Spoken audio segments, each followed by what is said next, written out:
الحمد لله رب العالمين والصلاة والسلام على سيد الأنبياء والمرسلين وعلى آله وأصحابه أجمعين. أما بعد فأعوذ بالله من الشيطان الرجيم. بسم الله الرحمن الرحيم. لا تمدن عينيك إلى ما متعنا به أزواجا منهم ولا تحزن عليهم واخفض جناحك للمؤمنين وقل إني أنا النذير المبين كما أنزلنا على المقتسمين الذين جعلوا القرآن عظيم فوربك لنسألنهم أجمعين عما كانوا يعملون فاصدع بما تؤمر وأعرض عن المشركين إنا كفيناك المستهزئين. صدق الله مولانا. لا تمدن عينيك إلى ما متعنا به أزواجا منهم، آپ نظر اٹھا کر بھی نہ دیکھیے إِلَى مَا، اس مال و دولت کی طرف جو طرح طرح کا ہم نے لوگوں کو دیا ہے، اس کی طرف بالکل آپ نظر اٹھا کر نہ دیکھیں. یہ گرد و غبار ہے، یہ دھوکہ ہے، یہ گرد و غبار ہے، یہ دھوکہ ہے. رسول اکرم صلی اللہ علیہ وسلم کو خطاب ہے، لیکن اصل میں اللہ تعالیٰ یہ بات مجھے اور آپ کو فرما رہے ہیں. اللہ کے نبی تو وہ ہستیاں جنہوں نے دنیا کو قریب نہیں بھٹکنے دیا، اس لیے فرمایا کہ یہ جو دنیا کی مال و دولت ہے اس کی طرف نظر اٹھا کر بھی آپ نہ دیکھیں. یہ دھوکہ ہے، یہ متاع الغرور ہے، دھوکے کا سامان ہے. دنیا اس کو سمیٹتے سمیٹتے مر کھپ جاتی ہے اور بعد میں اس کی سمجھ نہیں آتی. لوگ سمجھتے ہیں شاید عزت سکون سب کچھ اس کے اندر ہے. یہ سارا کچھ حاصل کرنے کے بعد پھر انسان یہ دیکھتا ہے کہ نہ میرے پاس سکون ہے، نہ میرے پاس صحت ہے، نہ میرے پاس عزت ہے. وَلَا تَحْزَنْ عَلَيْهِمْ، آپ لوگوں کے بارے میں غمزدہ بھی نہ ہوں. آپ کا کام ہے اللہ کا پیغام پہنچانا، آپ کا کام ہے اللہ کا پیغام پہنچانا، آپ اس کو پہنچاتے رہیے. دوسری جگہ قرآن کریم نے فرمایا لَسْتَ عَلَيْهِمْ بِمُسَيْطِرٍ، آپ لوگوں کے ساتھ زبردستی کرنے والے نہیں ہیں. بس آپ کا کام کیا ہے؟ فذکر، نصیحت کرنا، آپ وہ کرتے رہیے. آگے فرمایا وَاخْفِضْ جَنَاحَكَ لِلْمُؤْمِنِينَ، آپ اپنے بازو جھکا دیجئے ایمان والوں کے لیے. شفقت اور محبت کی وجہ سے مرغی جو ہے جب اس کے چھوٹے چھوٹے چوزے ہوں وہ ان کو اپنے پروں کے اندر چھپا لیتی ہے. اسے کہا جاتا ہے وَاخْفِضْ جناح. رسول اکرم صلی اللہ علیہ وسلم سے فرمایا آپ ایمان والوں کے ساتھ انتہائی شفقت کے ساتھ رہیے، اپنے محبت کے بازو ان کے لیے کھول کر رکھیے. اسی لیے بھائیو ہمارے آقا صلی اللہ علیہ وسلم اتنے مہربان اور شفیق تھے اپنی امت پر کہ رسول اکرم صلی اللہ علیہ وسلم کے براہ راست شاگرد اور صحابہ کی تعداد 1,00,000 سے اوپر ہے. جو ایک مرتبہ اللہ کے نبی کی مجلس میں آیا، اللہ کے نبی سے ملا، وہ پھر رسول اللہ صلی اللہ علیہ وسلم کی شفقت اور محبت کو بھلا نہ سکا. وہ پھر رسول اللہ صلی اللہ علیہ وسلم کی شفقت اور محبت کو بھلا نہ سکا. اور جتنے ہر وقت قریب رہنے والے تھے ان میں سے ہر کوئی یہ سمجھتا تھا کہ شاید اللہ کے نبی سب سے زیادہ تعلق اور محبت اللہ کے نبی کا میرے ساتھ. میں ایسی چھوٹی چھوٹی باتیں، اب ایک حضرت ابو ہریرہ کے ساتھ رسول اللہ صلی اللہ علیہ وسلم کا عمل یہ تھا. ابو ہریرہ فرماتے ہیں میرے ساتھ اللہ کے نبی جب بھی کوئی بات اور گفتگو فرماتے تو شفقت سے میرا ہاتھ اپنے ہاتھ میں لے لیتے. کسی صحابی نے یہ کہا اللہ کے نبی جب بھی میرے ساتھ بات کرتے مسکرا کے بات کرتے، جب بھی میرے ساتھ بات کرتے مسکرا کے بات کرتے۔ اللہ کے نبی صلی اللہ علیہ وسلم صحابہ اکرام فرماتے ہیں کہ ہمیں یوں محسوس ہوتا کہ جیسے والد سے بڑھ کر ہمارے اوپر شفقت اور محبت کا سایہ۔ اس لیے ایک صحابی فرماتے ہیں کہ ہمیں جب بھی کوئی پریشانی الجھن ہوتی تو ہم سب سے پہلے بھاگ کر جاتے نبی کریم صلی اللہ علیہ وسلم کی خدمت میں۔ ایسا بھی ہوتا کہ اگر کسی وجہ سے پریشانی ہے تو بھاگ کر آپ علیہ الصلوۃ والسلام کی خدمت میں جاتے، رسول اکرم صلی اللہ علیہ وسلم کا چہرہ انور دیکھتے تو ہمارا غم اسی سے ہلکا ہو جاتا۔ اسی کا نتیجہ ہے پھر رسول اکرم صلی اللہ علیہ وسلم کے صحابہ آپ علیہ الصلوۃ والسلام کی وفات کے بعد 40 سال 50 سال زندہ رہے، لیکن جب بھی رسول اللہ صلی اللہ علیہ وسلم کا تذکرہ کرتے تو ان کی آنکھیں بھر آتی۔ حضرت ابو ذر غفاری رضی اللہ عنہ کا تقیہ کلام تھا۔ حضرت ابو ذر غفاری جب بھی حضور کوئی بات کرتے فوراً کہتے مجھے میرے خلیل، مجھے میرے دوست اور میرے محبوب نے یہ بات کہی، مجھے میرے دوست نے، مجھے میرے خلیل نے، مجھے میرے مہربان نے یہ بات کہی۔ تو یہ بات رسول اللہ صلی اللہ علیہ وسلم کی اتباع میں مجھے بھی اور آپ کو بھی اس پر عمل کرنا ہے۔ وَاخْفِضْ جَنَاحَكَ لِلْمُؤْمِنِينَ، ایمان والوں کے لیے ہمارا دل کھلا رہے۔ جو مسلمان جتنا متقی پرہیزگار ہو، صاحب علم ہو، صاحب عمل ہو، ہمارے دل میں اس کے لیے اتنی ہی جگہ اور گنجائش ہو۔ اب قرآن نے مجھے اور آپ کو تو یہ کہا تھا کہ ایمان کی وجہ سے ایک دوسرے کا احترام ہو، لیکن اب مسلمانوں میں آپس کی دھڑا بندیاں، آپس کی تقسیمیں، ہر کوئی اپنے اپنے حلقہ کو، اپنے اپنے دھڑے کو پوجنے والا، کسی کو عزت دینی ہے اس کا معیار بھی یہ ہے کہ یہ میرے دھڑے کا بندہ ہے یا نہیں ہے، یہ میرے گروہ کا بندہ ہے یا نہیں ہے، یا یہ میرے فرقے کا بندہ ہے یا نہیں ہے۔ تقسیم ہوتے ہوتے علامہ یوسف قرضاوی رحمہ اللہ عرب دنیا کے بہت بڑے عالم تھے، ابھی کچھ عرصہ پہلے ان کا انتقال ہوا ہے۔ وہ مسلمانوں کے داخلی انتشار میں انہوں نے اس بات کا بہت ذکر کیا کہ مسلمان تقسیم ہوتے ہوتے ہوتے ہوتے اتنے اجزاء اور ٹکڑوں میں بٹ گئے کہ اب ان کو شمار کرنا بھی ممکن نہیں۔ اب ان کو شمار کرنا بھی، کسی بھی خطے میں چلے جاؤ، عالم اسلام کے کسی بھی خطے میں چلے جاؤ، مسلمان تقسیم در تقسیم، تقسیم در تقسیم۔ اور اب صورتحال اس حد تک پہنچ گئی ہے کہ نماز جنازہ، سلام، خیر خیریت، تعزیت، عیادت، یہ بھی اسی بنیاد پر ہے۔ یہ بھی خوشی غمی میں شریک ہونا، یہ بھی ایمان کی وجہ سے نہیں رہا، یہ بھی اپنی اپنی وابستگی، اپنی اپنی دڑا بندی، اپنی اپنی گروہ بندیوں کی وجہ سے رہا۔ حالانکہ قرآن کریم نے ہم سب کو اِنَّ هَٰذِهِ أُمَّتُكُمْ أُمَّةً وَاحِدَةً، تم سب ایک امت ہو، ایمان اور اسلام۔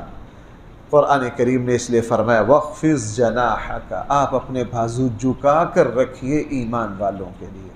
وَقُلْ إِنِّي أَنَا النَّذِيرُ الْمُبِينُ، اور لوگوں کو بتا دیجئے میں تو بالکل واضح کلم کھلا ڈرانے والا ہوں۔ آپ کسی بات کو مبہم نہ رکھیے، اسی لیے نہ اللہ کی کتاب نے کوئی بات مبہم رکھی، نہ نبی کریم صلی اللہ علیہ وسلم نے کوئی بات، ہر بات کھول کھول کے بیان کر دی۔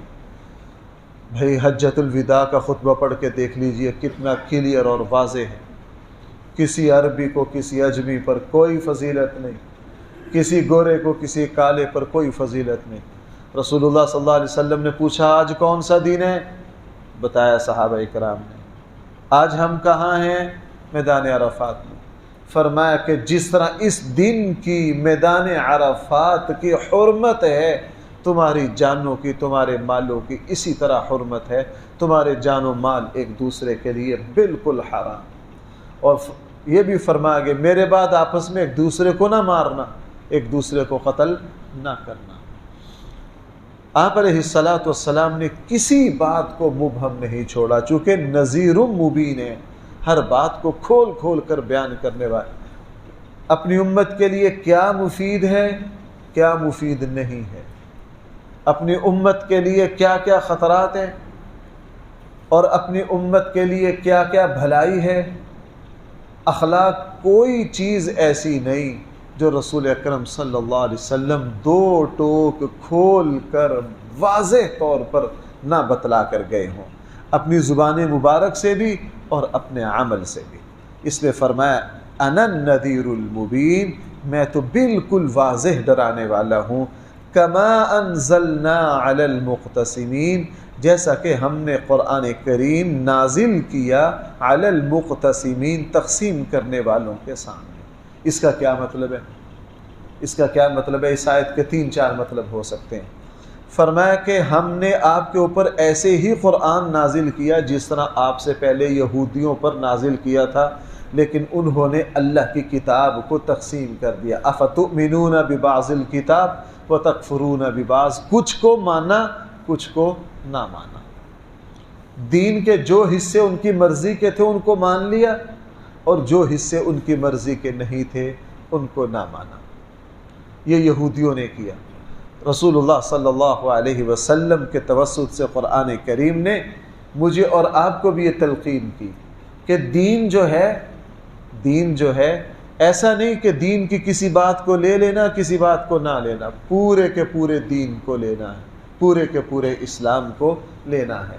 ہمارے یہاں یہ بھی امت مسلمہ نے بہت بڑی غلطی کی ہے، اپنا اپنا پسندیدہ جو دین تھا وہ لے لیا، اپنا اپنا پسندیدہ جو دین تھا وہ لے لیا۔ کسی کے اوپر توحید کا اتنا غلبہ ہوا بس وہ توحید پر ہی رہا، باقی کسی چیز کی کوئی پرواہ نہیں۔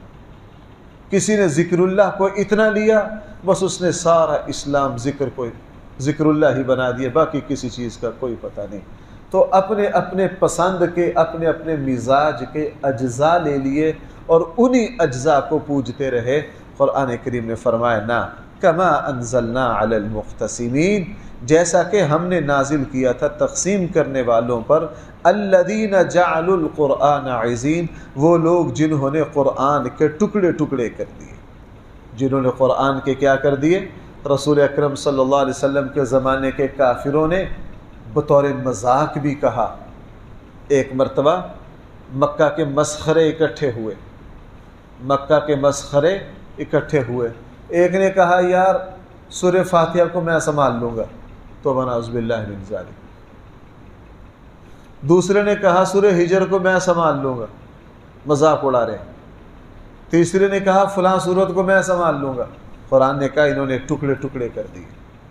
اور خود یہ رسول اللہ صلی اللہ علیہ وسلم کے بارے میں بھی کبھی کسی خیال پر متفق نہ ہو سکے، کسی نے شاعر کہا، کسی نے مجنون کہا، کسی نے کاہن کہا، تو نعوذ باللہ رسول اللہ صلی اللہ علیہ وسلم کو کسی نے کچھ کہا، کسی نے کچھ کہا۔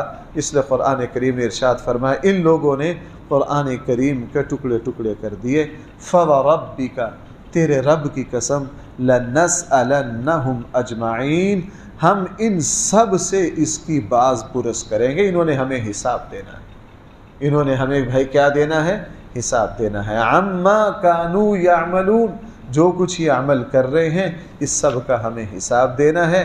پھر دوبارہ کہا فَاصْدَعْ بِمَا تُؤْمَرُ، آپ کھول کھول کر بیان کرتے رہیے جس بات کا آپ کو حکم دیا گیا۔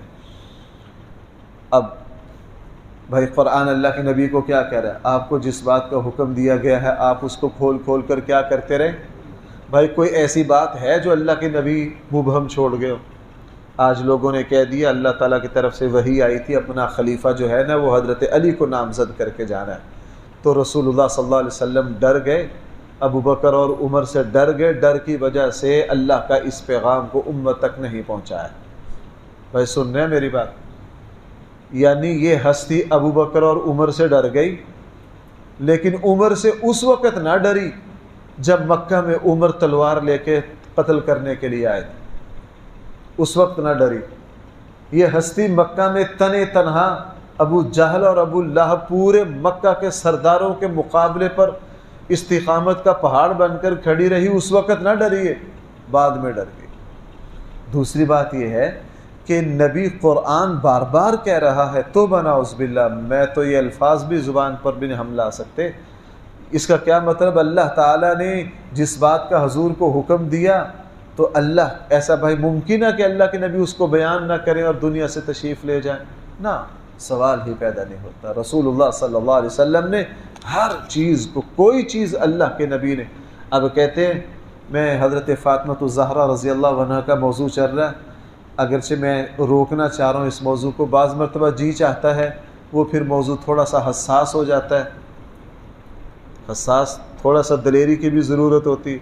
اب حضرت فاطمہ کا قرآن الگ بنا دیا، حضرت فاطمہ کا دین الگ بنا دیا۔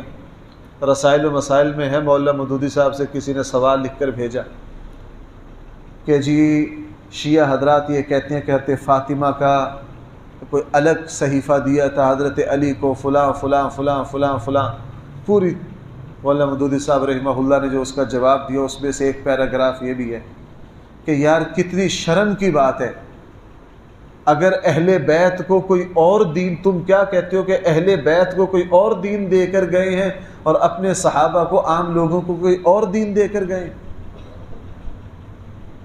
بھائی میری بات سمجھ پائیں؟ کیا رسول اللہ صلی اللہ علیہ وسلم کے بارے میں ہم یہ گمان کر سکتے ہیں کہ اہل بیت کو، اپنے گھر والوں کو کوئی اور دین دیا ہے اور دوسروں کو کوئی اور دین دیا ہے؟ اس وقت ہمارے یہاں یہ جو محرم میں سینہ پیٹنے والی مخلوق ہے نا، آپ ان کا دین لے لو، اور جو دین ہمیں صحابہ اکرام اور پوری امت اور اہل بیت سے بھی ہمیں جو دین پہنچا ہے، یہ دونوں دین بالکل الگ الگ ہیں۔ یہ دونوں دین کیا ہیں؟ بالکل الگ الگ ہیں۔ اور وہاں مولانا نے یہ بات لکھی کہ ہمیں صحابہ اور اہل بیت سے جو دین پہنچا ہے وہ ایک ہے، ہمیں اس میں فرق نہیں نظر آتا۔ بھائی حضرت علی سے حضرت حسن، حسین، فاطمہ، حضرت عبداللہ ابن عباس، تمام اہل بیت سے جتنی احادیث مروی ہیں، آیا وہ بخاری، مسلم، ابو داؤد، ترمذی، نسائی میں موجود ہیں یا نہیں؟ موجود ہیں۔ وہاں مولانا نے فرمایا ہمیں جو دین پہنچا ہے وہ صحابہ اور اہل بیت سے جو پہنچا ہے اس میں کوئی تضاد نہیں ہے۔ جو عام صحابہ اکرام بیان کرتے ہیں اہل بیت بھی وہی، جو اہل بیت بیان کرتے ہیں عام صحابہ بھی۔ اور مولانا نے فرمایا کہ یہ لوگ جو بیان کر رہے ہیں اہل بیت سے جو ہمیں دین دے رہے ہیں وہ کچھ اور ہے، اور صحابہ اکرام سے جو ہمیں دین پہنچا ہے وہ کچھ اور ہے۔ اور ایسا ہو نہیں سکتا کہ نبی اپنے گھر والوں کو تو کچھ اور بتائیں اور باہر والوں کو کچھ اور بتائیں۔ اس لیے فاصدع بما تؤمر، آپ کھول کھول کر بیان کر دیجیے آپ کو جس بات کا حکم دیا جا رہا ہے۔ وَأَعْرِضْ عَنِ الْمُشْرِكِينَ، اور مشرکوں سے اعراض برت لیجئے، منہ پھیر لیجئے، ان کی کوئی پرواہ نہ کرے۔ اِنَّا كَفَيْنَاكَ الْمُسْتَهْزِئِينَ، بے شک ہم کافی ہیں آپ کے لیے ان لوگوں کے مقابلے میں جو آپ کا مذاق اڑا رہے ہیں۔ رسول اللہ صلی اللہ علیہ وسلم سے فرمایا جو لوگ آپ کا مذاق اڑا رہے ہیں ان کا انتظام ہمارے ذمہ۔ اور حضرت عبداللہ ابن مسعود فرماتے ہیں میں نے پھر ان سارے مسخروں کو میدان بدر میں مقتول دیکھا۔ بطور خاص شیب ابی طالب کے مقاطعہ میں جو سرگرم تھے، رسول اللہ صلی اللہ علیہ وسلم کے مذاق اڑانے میں جو پیش تھے، وہ سردار جو آخری وقت تک اپنی حرکتوں سے باز نہیں آئے، حضرت عبداللہ ابن مسعود نے فرمایا میں نے پھر ان سب کو میدان بدر میں مقتول پایا، ان کی لاشوں کو دیکھا۔ قرآن نے فرمایا تھا اِنَّا كَفَيْنَاكَ الْمُسْتَهْزِئِينَ۔ اور بھائی یہ بات شاید آپ لوگوں کے کام کی ہو یا نہ ہو، میرے لیے دین، جو لوگ دین سے وابستہ ہیں، علماء ہیں، واعظ و نصیحت سے وابستہ ہیں، ان کے لیے یہ بہت بڑا سبق ہے۔ اگر کسی عالم دین کا، کسی دین کے داعی کا مذاق اڑایا جا رہا ہے، وہ مذاق اڑانے والوں کی فکر میں نہ رہے، ان کو اللہ کے حوالے کرے۔ بھائی ان کو کن کے حوالے کرے؟ اللہ کے حوالے کرے۔ جو مذاق اڑاتے، جو طنز کرتے ہیں، جو توہین کرتے ہیں، جو اس کی دین کی باتوں کی حقارت کرتے ہیں، اور جو کسی عالم دین کو گالیاں دیتے ہوں، برا بھلا کہتے ہوں، طعنہ زنی کرتے ہوں، اس کی کوئی پرواہ نہ کرو، ان کو اللہ کے حوالے کر دو۔ اللہ تعالیٰ خود ایسے لوگوں کا انتظام کر لیتے ہیں۔ شریر لوگوں کا، جن کا مقصد شر پھیلانا ہو، بھائی ان کا انتظام کون کرتا ہے؟ اللہ کرتا ہے، بندہ نہیں کر سکتا۔ بندہ ان کی فکر میں نہ رہے، بندہ ان کی فکر میں، اس لیے قرآن نے اللہ کے نبی سے فرمایا جو آپ کا مذاق اڑا رہے ہیں، آپ کی توہین کر رہے ہیں، استہزاء کر رہے ہیں آپ سے، ان مسخروں نے رسول اللہ صلی اللہ علیہ وسلم کے ساتھ، اب دیکھیں اس سے بڑھ کر اور تمسخر کیا ہوگا۔ عبداللہ بن ابی معیط یا کوئی اور سردار شام گئے، بھائی ذرا سننا میری بات، شام گئے، وہاں سے قصے کہانیوں کی ایک کتاب لائے۔ اس زمانے میں کتاب بڑی نایاب چیز تھی، اس زمانے میں عرب خطے میں کتابوں کا وجود نہیں تھا، وہاں سے کتاب لے کر آئے اور ایک خوبصورت مہنگی باندی خریدی، اور وہ گانا گانے والی تھی، مغنیہ تھی، شکل سے بھی خوبصورت اور آواز بھی خوبصورت، اور قصے کہانیوں کی کتاب خرید کر مکہ لائے۔ مکہ لا کے سارے اہم لوگوں کی بہت بڑی ضیافت کی۔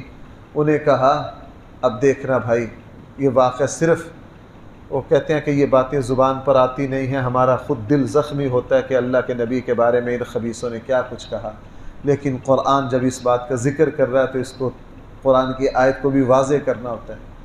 اب سارے لوگوں کو جمع کر کے کہا تمہیں محمد صلی اللہ علیہ وسلم پہلے لوگوں کے قصے کہانیاں سناتے ہیں، چھوڑو اب ان کو، اب میں مغنیہ لایا ہوں، اس کی کوئی فیس نہیں، کوئی پیسہ نہیں، میں اس کو وقف کر رہا ہوں، میں اس کو کیا کر رہا ہوں؟